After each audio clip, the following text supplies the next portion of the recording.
Hey guys, welcome back to my channel. তো আজকে আমরা যাচ্ছি খড়গপুরে, ওখানে আমার ননদ বাড়ি। তো সেখানেই যাচ্ছি আমি আর মুন্না দুজনে মিলে। আর এই দেখো ট্রেনে উঠে গেছি আর নিয়ে নিয়েছি 1 কাপ চা। আর সকালবেলা চাটা খেয়ে নিয়েছে। আর এই যে এখন ট্রেন ছেড়েও দিয়েছে, আমরা কৃষ্ণনগর থেকে ট্রেন ধরেছি। আর আমার ননদ বাড়ি যেতে 8 ঘন্টা সময় লাগে। আর বুঝতেই পারছো অনেকটা দূর, তার জন্য আমরা কিন্তু খুব ঘন ঘন যেতে পারি না, অনেক দিন পর পরই যাওয়া হয়। আর এই দেখো এখন কিন্তু এই যে খড়গপুরের ট্রেনেও উঠে গেছি। আর খড়গপুরের ট্রেনে না প্রথমে সিট পাইনি, এই যে দাঁড়িয়েই ছিলাম। তারপর কিছুক্ষণ যাওয়ার পরে সিট পেয়ে গেছি। আর এইটা হচ্ছে কোলাঘাটের একটা নদী। যখন ট্রেনটার ওপর থেকে যাচ্ছিল খুব ভালো লাগছিল দেখতে, তার জন্য তোমাদের সাথেও শেয়ার করলাম। কিছুটা যাওয়ার পরে আমরা সিট পেয়ে গেছি, আর তখন কিন্তু ট্রেনটা প্রায় ফাঁকাই হয়ে গেছিলো। আর এতদূর জার্নি করতে করতে শরীরটা ক্লান্ত হয়ে গেছে। এই যে আমরা খড়গপুর স্টেশনে চলেও এসেছি। তোমরা তো জানোই খড়গপুর স্টেশনটা কত বড়। আর এই যে এখন নামবো, তার জন্য উঠে দাঁড়িয়েছি। আর এই দিকে তারপরে নিয়ে নিয়েছিলাম দিদিদের বাড়ির জন্য মিষ্টি। আর এই দেখো এইখানটা হচ্ছে বাস স্ট্যান্ড, এই গাড়িগুলো আছে তার পেছনে।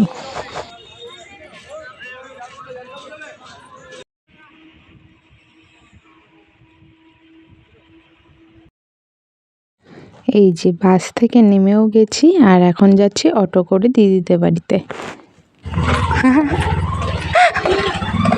এবারের লোকজন কোথায় আছে বাড়ি?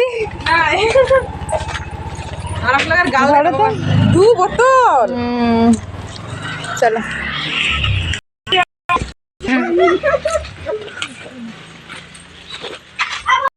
এই যে এইদিকে কিন্তু আমার স্নান করাও কমপ্লিট, এখন খেতে যাব। স্নান করার পরে যেন শান্তি লাগছে। এইদিকে দিদি ভাত দিয়ে দিয়েছে, এখানে ছিল আলু চিপস আর ছিল বাঁধাকপি, তার সাথে ছিল খাসির মাংস। আর এই যেখানে নন্দু, আদরিনী, আমি, মুন্না সবাই মিলে খেতে বসেছি। ও আর দিদিও ছিল। যেহেতু দিদিদের একজনা মারা গেছে বংশের, তার জন্য ওরা নতুন ঘরে খেতে পারবে না। নতুন ঘর ঢোকার আগেই সে মারা গেছে, তাই ওদের তো অসুখ ছিল, তার জন্য ওরা ঘরে পুজো দিতে পারেনি। আর ওদের মধ্যে নিয়ম হচ্ছে ঘরে পুজো না দিলে সেই ঘরে থাকতে পারবে, কিন্তু কিছু খেতে পারবে না সেই ঘরে। তার জন্য দিদিরা রান্নাঘরেই খাওয়া দাওয়া করে। তারপর আমরা কিছুক্ষণ রেস্ট নিয়েছি। আদরিনী এখন মেহেন্দি পড়তে যাবে। এই যে নন্দিনী, আর এই যে নন্দিনীর বান্ধবী, নন্দিনীর মার বান্ধবী, আর এই যে নন্দিনীর মা, আর এই যে নন্দিনীর মার আর এক বান্ধবী। সবাই এখন চল চল পরে বল। আমরা এখন যাচ্ছি দেখো মেহেন্দি করতে।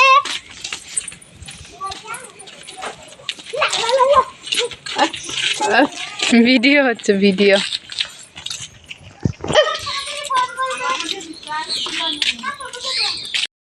বিকেলবেলা একটু ঘুরে টুরে এসে এই যে এইদিকে দিদি করছে চা। এইদিকে তো দিদি চা করে নিয়ে চলে এসেছে, আর তার সাথে ছিল চিপস আর বিস্কুট।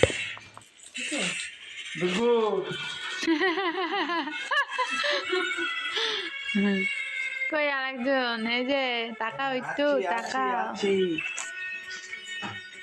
নাও, জানো।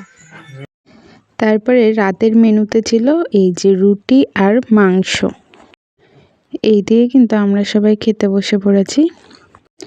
মুন্না কেন এই যে ফোন দেখছে আর খাচ্ছে। এই যে আমাদের খাওয়া দাওয়া হয়ে গেছে, এখন শুয়ে পড়েছি। তো আজকের মতো ভিডিওটা এইটুকুনি থাকলো। তোরা সবাই গুড নাইট বলে দে। টাটা। টাটা।